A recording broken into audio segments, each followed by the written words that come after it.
We have a certain standard to uphold here. Isabelle Sterling's voice rang out smoothly, as silky as high-end satin and as cold as winter glass. No one in the lobby looked up, but the air around them seemed to hold its breath. The man standing before her didn't react. He merely shifted forward slightly, as if unsure whether he'd just heard a greeting or a suspended sentence. He wore a faded gray hoodie soaked through from the rain. Beneath the damp fabric, his right hand clenched around something small, cold, rough, metallic. His mother's badge, still tucked inside the inner chest pocket, was a silent vow he'd carried for 20 years. The lobby of the Serafina Grand gleamed like an alchemist's paradise. Crystal chandeliers floated from the high ceiling, casting light not to illuminate, but to interrogate. The black marble floors didn't welcome footsteps. They questioned them. This space wasn't built to receive humans. It was built to measure them by gaze, by perfume, by the volume of their voice. Elias stood in the middle of it all.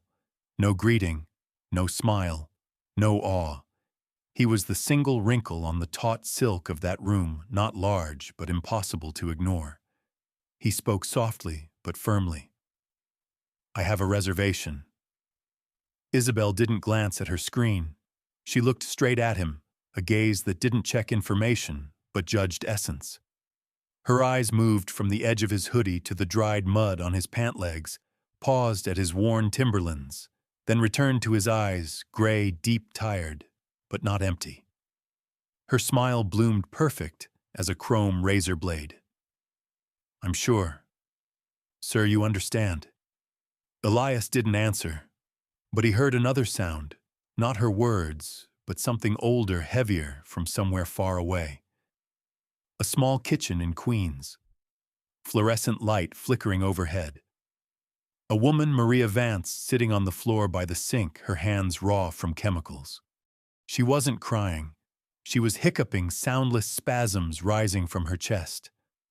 On the table, a bronze Serafina badge beside a termination letter with smeared ink. Not aligned with brand image, the only reason given. That day, Elias had stood there silent, his rage with nowhere to go. Now it was all back. The silence.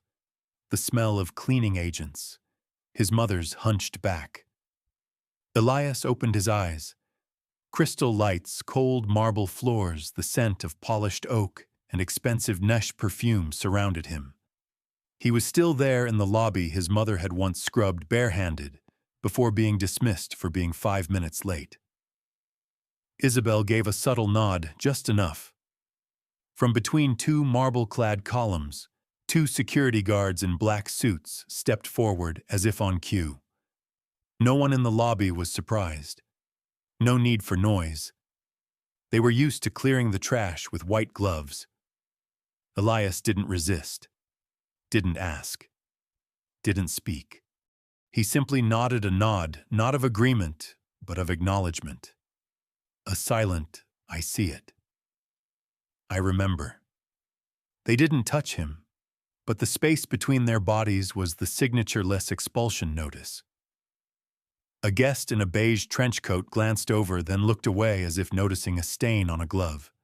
Someone clinked a champagne flute, a sound like a silver sigh. Safety first. Isabelle said no smile, no explanation. For her, that was a full stop. The revolving door turned slowly. No one saw him off. No heads bowed. Elias stepped out of the lobby, a name erased from the guest list as if he'd never existed. Outside, a light rain veiled New York. Droplets gathered on his brow and slid down like sweat, but he didn't wipe them. Light from the lobby spilled through the glass, reflecting his image blurred, distorted like a memory never allowed to settle. He didn't leave right away. Under the awning, he looked up at the building's peak, where the bronze statue of Serafina stood, with wings outstretched between gray clouds and helicopter beacons. He reached into his jacket, pulled out the badge, worn, bent, faded, a bite-like scratch across the edge.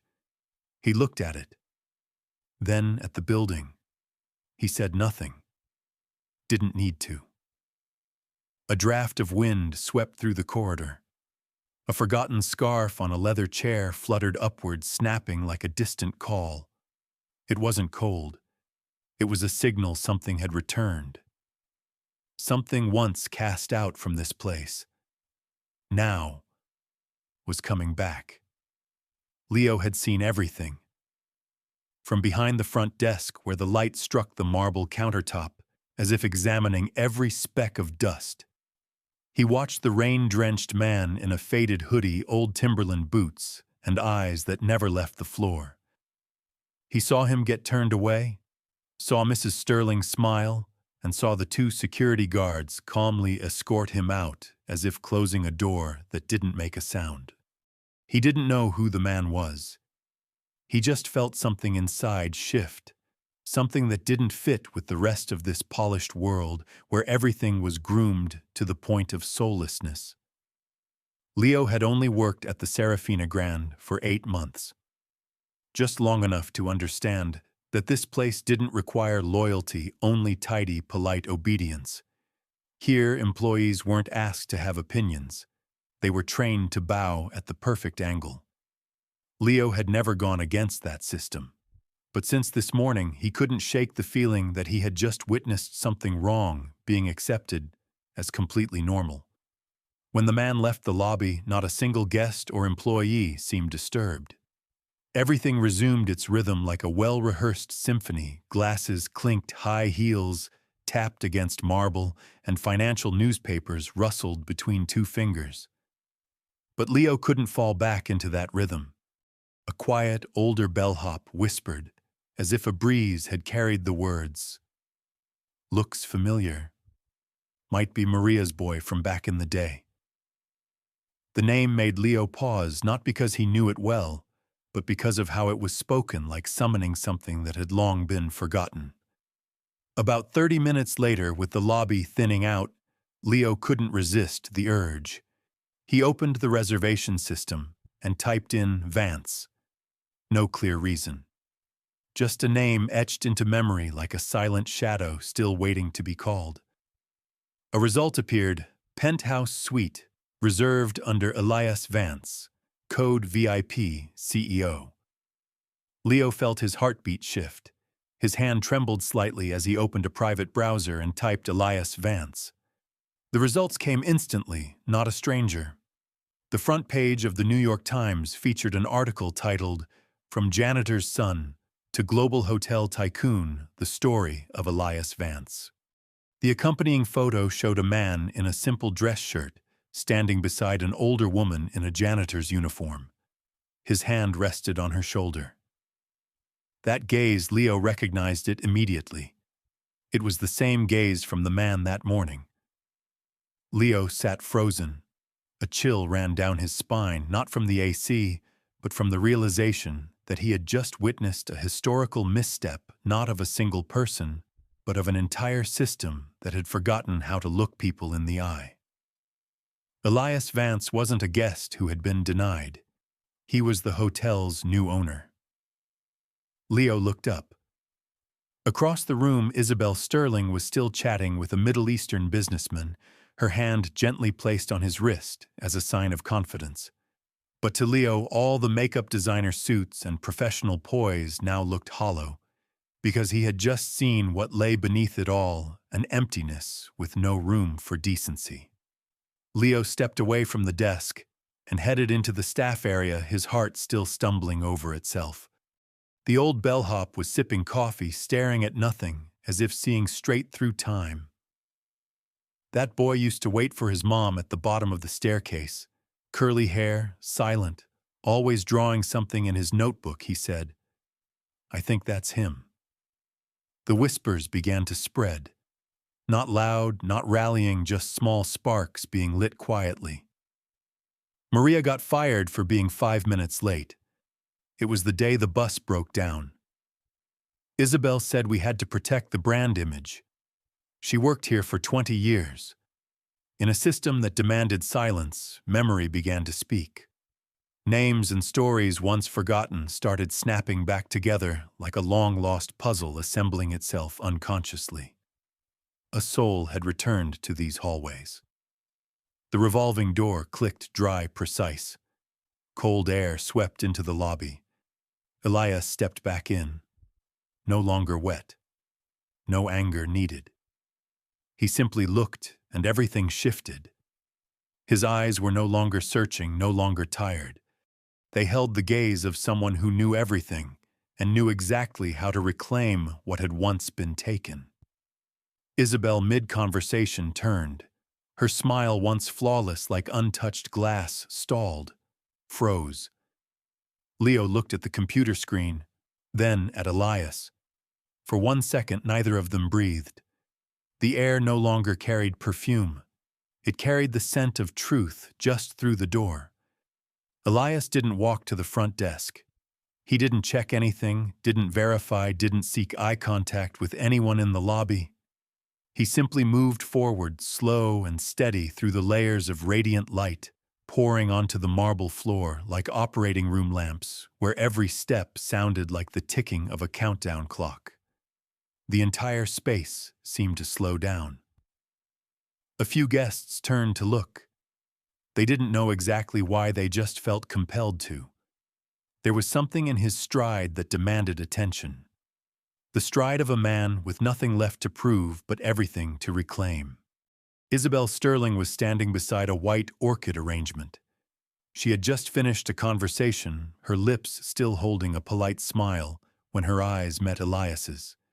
And in that moment, her smile cracked, not with a sound, but just enough to show that she understood what was coming. Elias stopped a few paces from her. He didn't look around, didn't wait for anyone to speak. He simply pulled his hand out of the hoodie pocket and placed something on the stone table between them. A soft, metallic clink. A worn badge, tarnished, slightly bent, engraved with the angel Seraphina, rested on the table like an artifact buried too long. "Do you remember Maria Vance?" His voice was steady, low, not cold, but not something one could ignore. No one spoke. No one moved. No one quite understood, yet everyone sensed something serious had just happened. She worked here for 22 years. Scrubbed floors, cleaned windows, pulled night shifts all through winter. She once cleaned the very floor you're standing on. Elias spoke as if reading a history not needing emphasis, because the truth weighed enough on its own. Isabelle blinked. For the first time that morning, her shoulders dipped slightly. I'm not sure. I don't know if I remember, she stammered. From a woman who timed her breathing to match strategy, the falter was the first visible collapse. Elias didn't respond. He pulled out his phone. A brief motion, then turned on the speaker. "Anya, connect me with Mr. Cohen." His voice remained calm, like coordinating a meeting. An older man's voice echoed from the speaker. "Elias, we're watching the live feed now." Silence. The room held its breath to catch every word. "Isabelle Sterling, you are hereby terminated, effective immediately. The board approved the decision 10 minutes ago." Somewhere behind them, a silver spoon dropped. A guest coughed quietly. No one laughed. The storm had just been announced in the language of legal authority and a simple command. Mr. Cohen continued, his tone softening. "Elias, your mother would be proud." And that line, more than any executive order, was the final blow. A sword strike, not of vengeance, but of restoration, transforming this confrontation into an act of dignity reclaimed. Quietly, the old bellhop stepped out from the crowd. No permission was asked. No nod was waited for. "I remember Maria," he said, eyes fixed on Isabelle. "She was 5 minutes late because the bus broke down. You fired her without asking why. No warning, no review." His voice wasn't angry, just sorrowful, like someone recounting a sin once witnessed, too afraid to speak against it. A young housekeeper stepped forward too, her voice trembling. "Mrs. Sterling once scolded me for folding towels in the wrong order, in a spot without cameras." Then another voice. and another. Small fragments of memory once discarded as emotional waste have now become testimony. No one shouted. No one sought revenge. Only statements simple, timely, like cracks running through a once impenetrable shell of power. Isabelle had nowhere left to retreat. Not because there was no space, but because there was no one left beside her. The guests who once laughed with her turned away. The staff who once bowed now stood tall. The eyes that once averted now stared directly, not with fear, but with quiet judgment. Elias said nothing more. He gave a small nod to the bellhop, a nod of thanks, of understanding, of solidarity. Then he looked at Leo, that look saying, "Now you've seen." Outside, camera flashes began to spark through the lobby windows. Someone had made the call. Reporters had arrived. And soon the entire world would know that the truth had been spoken by a tarnished badge. Isabelle Sterling stood alone. No one stopped her, but no one saw her off either. She wasn't undone by a headline, not by a boardroom vote. She was taken down by the truth and by memories she thought were erased. As Elias turned to leave, light from the crystal ceiling shone down on the black marble table. The badge was still there, silent, tarnished, bent, but clearer than any diploma or business card that had ever passed through that lobby. The next morning, Elias Vance didn't show up at the 38th floor office. There was no victory speech, no glossy press release, no champagne, no applause. Only silence, a silence that was heavy, deep, and warm, like the air after a great storm, still, but the ground was still damp and the trees still trembling. In the penthouse suite, Elias stood alone with no lights on. Morning light from New York filtered through the glass, spilling over the snow-white bedspread, the light brown leather sofa, and the framed antique maps on the wall. But Elias wasn't looking outside. He was looking down at his hand, where the old badge rested, its tarnished bronze catching the faint light, like a faded beam from the past, trying to reach the present. The badge was no longer cold, but it was still heavy. Not in weight, but in what it carried, the sweat of 20 years. His mother's fractured sleep after night shifts, the cracks in her rubber shoes, and the dreams she never dared to name. All of that, everything was wrapped inside that tiny piece of metal that just yesterday, with a single click, shattered a wall of silence that had stood for far too long. Anya, his assistant, walked in holding a folder and a printed media strategy on thick paper. She didn't ask if he was okay. They both knew that question was unnecessary. Elias didn't look at the folder. He was still standing by the window, still holding the badge, and when he finally spoke, his voice was deeper than she'd ever heard. "I want a press conference," he said.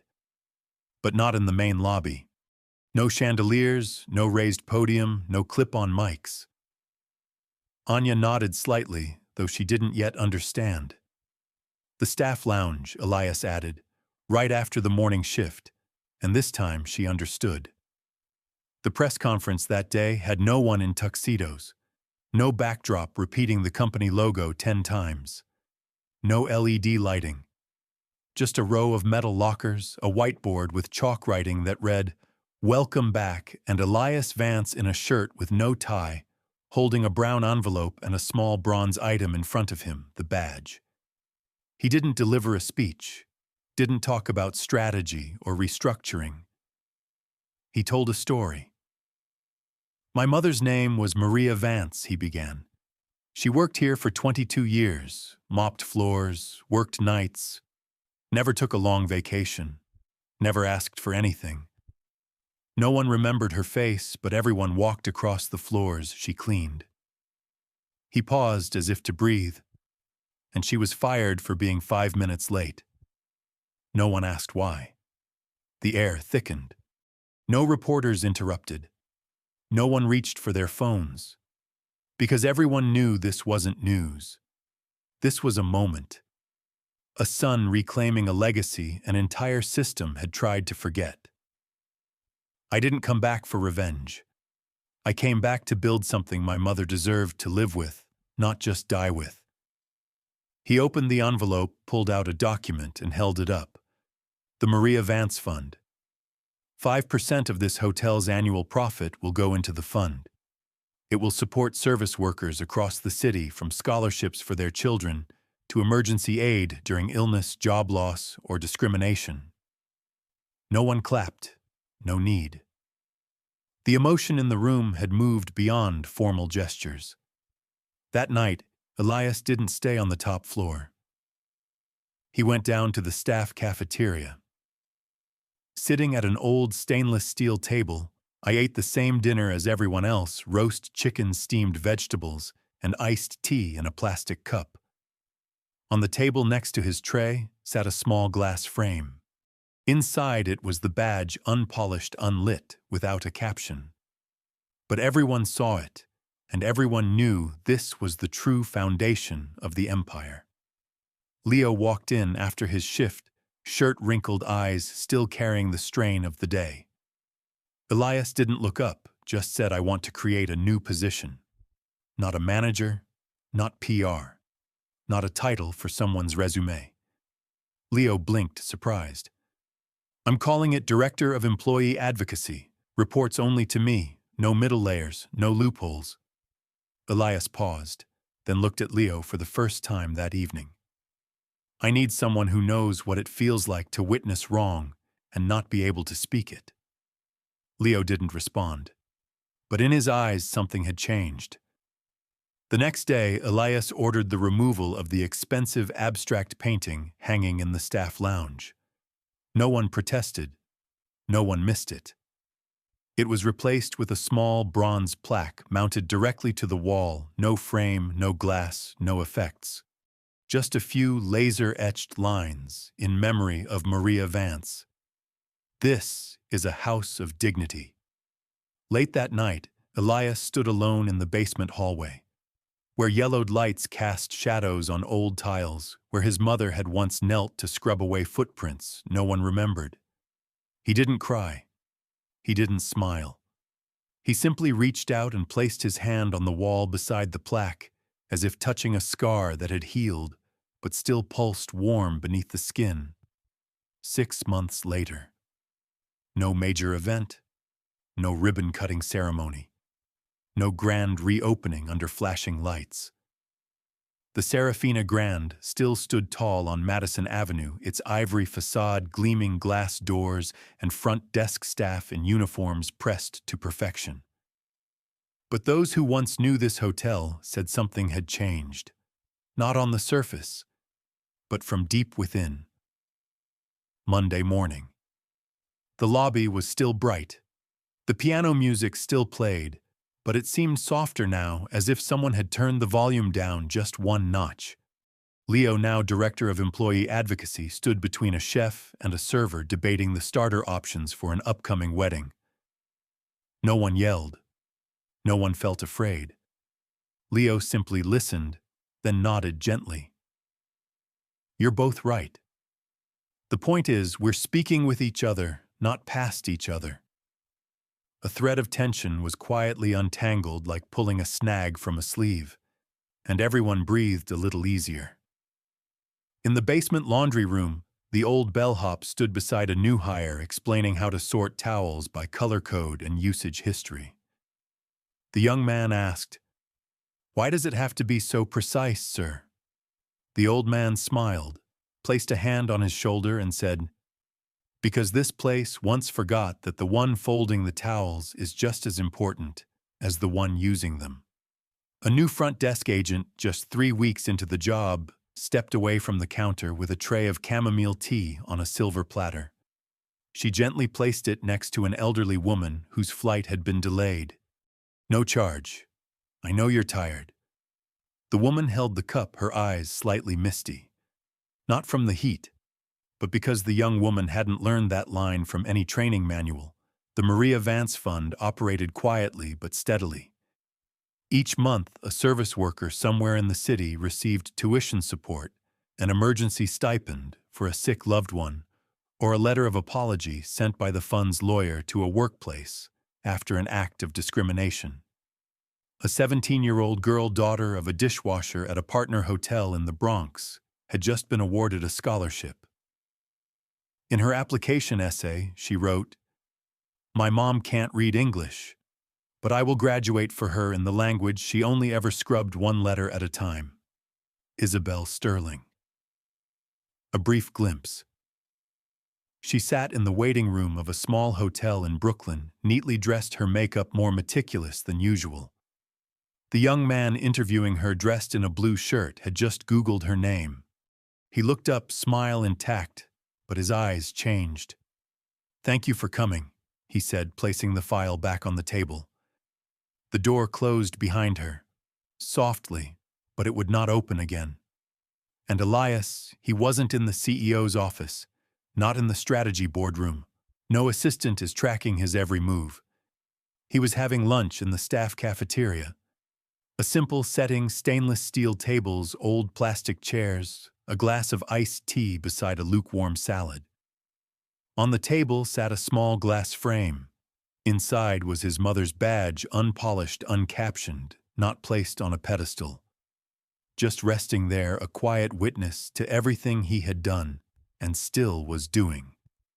A young reporter from a business magazine asked for an interview. Anya brought her down to the cafeteria unannounced.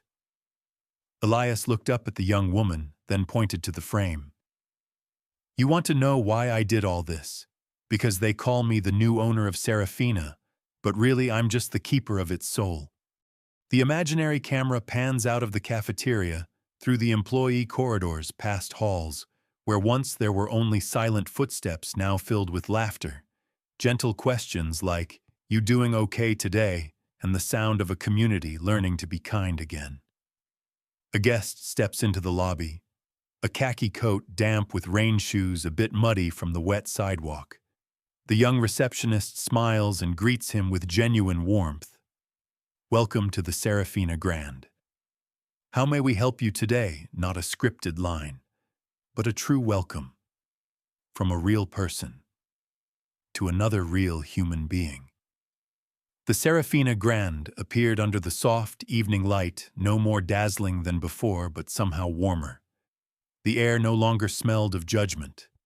It carried the scent of life. He didn't just buy a building, he reclaimed a home, and in its quiet halls, dignity was now the ultimate luxury. Some stories don't need applause.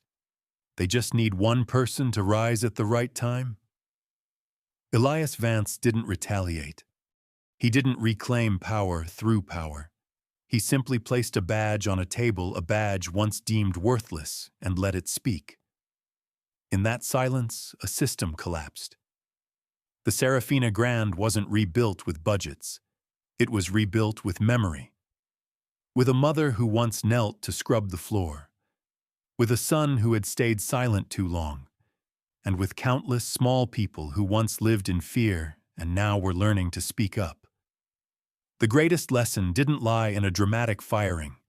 It lay in what followed quietly when a hotel stopped acting like a machine and started living like a body with a heart. If you've ever witnessed a place like that, where the lights are bright but the people dimmed, where a small voice was silenced for not being the standard, tell us. Comment below. We're listening. And if you believe that dignity isn't a privilege but a basic right, share this story, subscribe to Toch Story, and turn on the bell. We'll keep telling stories that make you remember, make you reflect, and sometimes make you act.